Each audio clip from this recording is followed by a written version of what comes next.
galera, bom dia, boa tarde, boa noite, professor Rafael aqui, e na aula de hoje a gente vai continuar falando sobre os conflitos imperialistas. Nesse vídeo a gente vai falar sobre as guerras do ópio. Mas antes de eu começar, deixa eu fazer minha propaganda. Se você ainda não é inscrito no canal, por favor se inscreve. Isso me ajuda a beça a crescer o canal e a continuar o trabalho.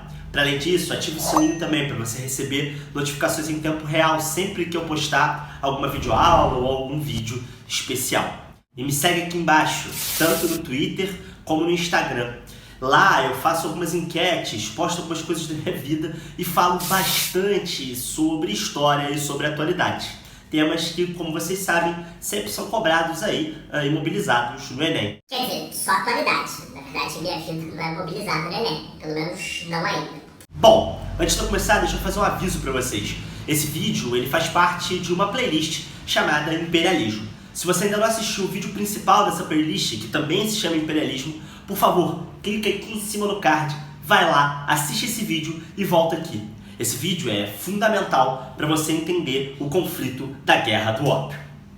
A Guerra do Ópio ela é exatamente o que o nome diz. Ela é uma guerra que gira em torno de uma droga chamada ópio. Durante o século XIX, a gente viu no nosso vídeo de imperialismo e de segunda revolução industrial, a Europa estava vivendo um processo de ampla modernização. A partir, mais ou menos, dos anos 50, o aumento da concorrência vai fazer com que uma série de nações europeias se volte tanto para a África como para a Ásia, num movimento que vai ficar conhecido como o neocolonialismo. É nesse contexto que a Guerra do Ópio vai ocorrer. A China, desde que a dinastia Qing havia assumido o poder no século XVII, fora um país extremamente fechado. E isso trazia uma série de problemas para as potências europeias, em especial para a Inglaterra. A balança comercial inglesa com os chineses era uma balança comercial deficitária, ou seja, os ingleses compravam muito da China e vendiam muito pouco para a China. Isso porque os chineses tinham uma grande aversão a tudo aquilo que era europeu, sobretudo aos produtos europeus. Essa noção de modernidade na China não era uma noção que agradava à população local. Então, os ingleses, muitas vezes, interessados em vender suas camisas, as suas armas, as suas máquinas, muitas vezes acabavam não conseguindo fazer isso. E, em contrapartida, a China produzia um produto que era fundamental para a Inglaterra, que era o chá. Sim, o famoso chá britânico, o chá das 5, não é britânico, mas é chinês. Então a Companhia das Índias Orientais Britânicas, que a gente já viu aqui no nosso vídeo sobre a Guerra dos Cipayos, atuava na China comprando chá e revendendo esse chá no mundo inteiro. O problema é que essa companhia era uma empresa do Estado britânico e ela não poderia ter prejuízo na sua relação comercial com a China. É nesse contexto, então, que os britânicos vão começar a descobrir um produto que vai começar a ser muito valioso para os chineses. Esse produto é o ópio. O ópio vem de uma planta chamada papoula, que existe em abundância tanto na Índia como também no Império Turco-Otomano. A Índia, naquela época, já era uma possessão da Companhia das Índias Orientais Britânicas. Então, o que a Companhia das Índias Orientais Britânicas faziam? Eles pegavam o ópio a um preço muito baixo na Índia e começam a revender esse ópio na China, tentando resolver o problema da balança comercial, ou seja, o fato de que eles compravam mais chá da China do que vendiam produtos para a China. O ópio ele vai começar então, no iniciozinho do século XIX, a ser muito consumido pela elite chinesa. O problema é que mais ou menos a partir dos anos 20 do século XIX, esse hábito, que era um hábito das classes altas, vai começar a se difundir entre a população trabalhadora chinesa. A situação vai começar a ficar caótica nos anos 30, a tal ponto que estima-se que em 1839 tenha entrado na China cerca de 1 grama de ópio por habitante. Só para vocês terem uma ideia, a China na época tinha 450 milhões de habitantes. Então, de fato, a venda dessa droga, que é uma droga poderosíssima, tão poderosa que hoje o ópio ele é diluído para fazer tanto drogas alucinógenas como remédios, os chamados opiáceos. Ninguém mais utiliza o ópio puro. Tamanho é o mal que ele faz e a dependência que ele causa. Então, em 1839, um ministro chinês vai escrever uma carta para o imperador da China, o imperador chamado Dao Guang, e ele vai dizer o seguinte, esse ministro, ele vai falar, olha, majestade, o preço da prata está caindo por causa do pagamento da droga. Daqui a pouco a gente não vai ter mais dinheiro para comprar mais nada, para comprar munição, para comprar arma, para manter o Estado chinês. Isso porque a gente está gastando tudo com ópio. E mais do que isso, logo também a gente não vai ter nenhum soldado e nenhum trabalhador, porque vai estar todo mundo viciado.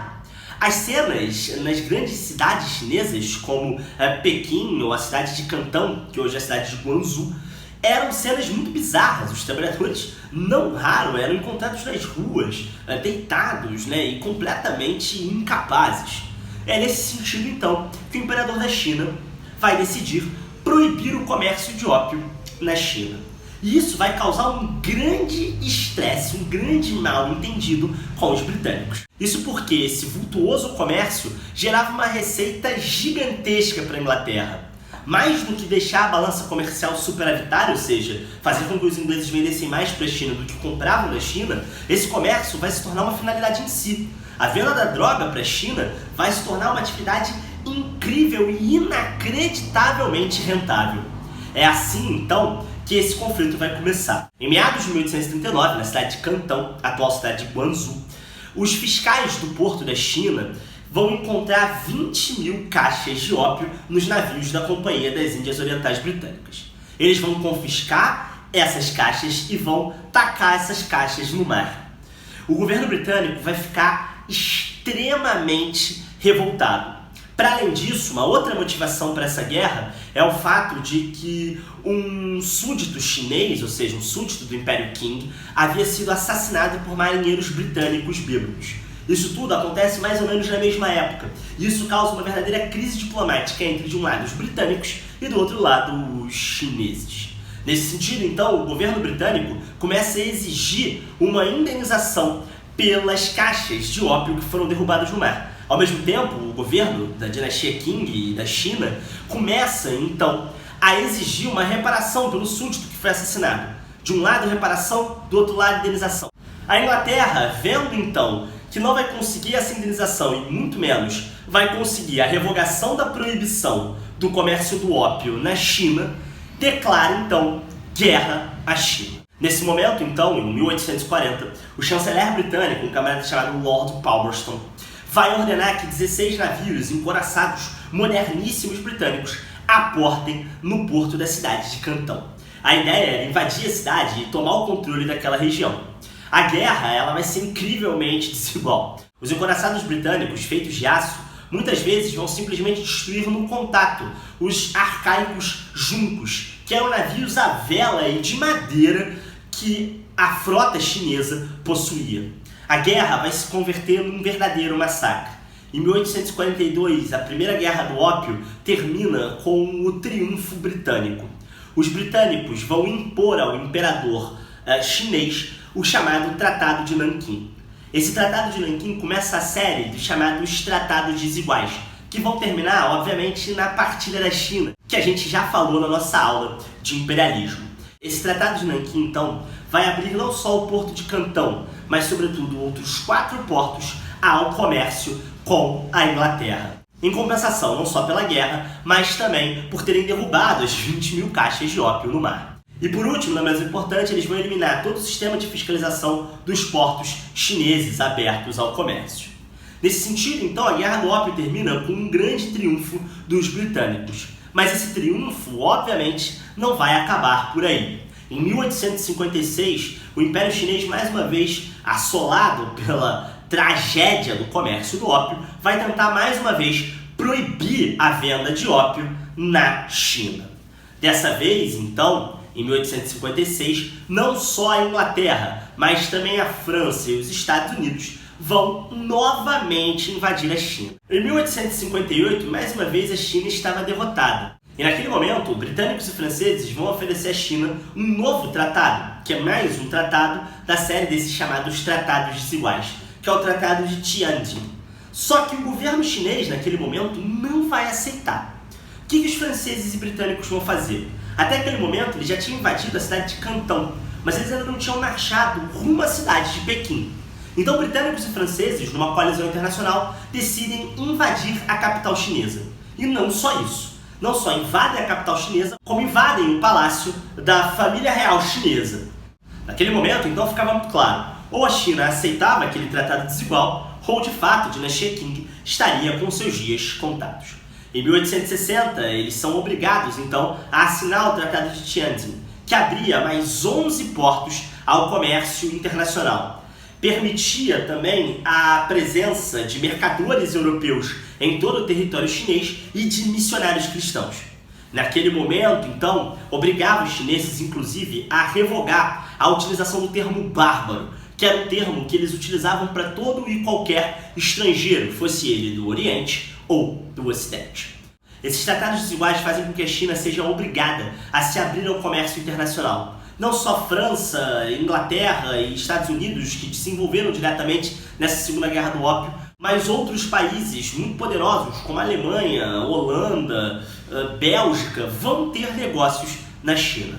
Naquele momento, o reino chinês vai se transformar numa espécie de estado fantoche, partilhado em zonas de influência para esses estados europeus. Essa partilha vai chegar de tal forma a ser prejudicial na China que em 1900, durante a chamada Guerra dos Boxers, os chineses vão ter mais 50 portos obrigatoriamente abertos ao comércio estrangeiro.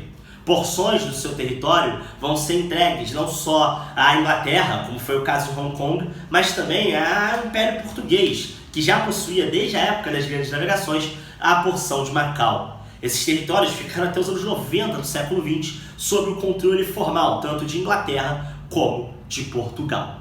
Então a Guerra do Ópio vai ser muito prejudicial à China e vai contribuir para a consolidação da Inglaterra como uma potência em escala global e para a conversão da Inglaterra num império que vai dominar cerca de 25% do território do mundo. No entanto, isso não termina aqui. Essa partilha da China ainda vai ser mais uma vez retificada na chamada Guerra dos Boxers. E esse é o próximo vídeo da nossa playlist de imperialismo. Bom, galera, essa foi a nossa aula sobre as guerras do ópio. Espero que vocês tenham gostado. Caso vocês tenham gostado, deixe o seu joinha aqui e compartilha com os amiguinhos, beleza? Um abraço e até a próxima.